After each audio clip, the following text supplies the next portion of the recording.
सध्या सर्वत्र शेतकऱ्यांच्या घरात विदर्भातील पांढरे सोने म्हणून ओळखला जाणारा कापूस दाखल झाला आहे।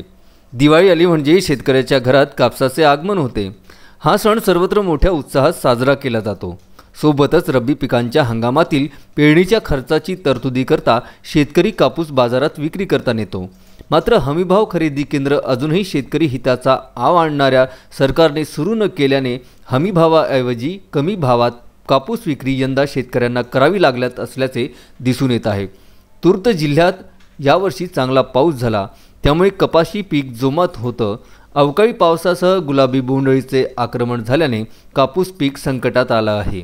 भविष्यात जास्त उत्पन्न होण्याची आशा मावळल्याने बळीराजा मेटाकुटीस आला असून उभ्या कपाशीच्या पिकात ट्रॅक्टर घालून रब्बी पिकाच्या पेरणीला लागला आहे। पुढील हंगामाच्या लागवडीसाठी पैशाची गरज असल्याने मोठ्या कष्टाने पिकवलेला कापूस हमी भावाऐवजी कमी भावात विकावा लागत आहे।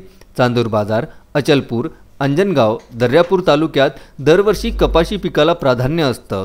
तालुक्यात कपाशी पिकाचा पेरा चांगला असतो। कपाशी पिकासाठी शासनाने 5,850 रुपये हमी भाव जाहीर केला आहे। मात्र खरेदी केंद्र उशिरा सुरू होत असल्याने शेतकरी बाजारात खाजगी व्यापाऱ्यांना मिळेल त्या भावात कापूस विकत आहेत। पथरोट, अंजनगाव परिसरात बऱ्याच प्रमाणात कापसाचा वेचा झाला असून 4,600च्या दरम्यान कापूस सध्या विकला जात आहे।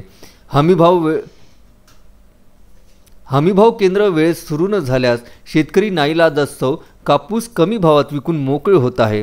हमीभाव केंद्र सुरू होतील तेव्हा व्यापाऱ्यांना याचा लाभ होईल हे निश्चित।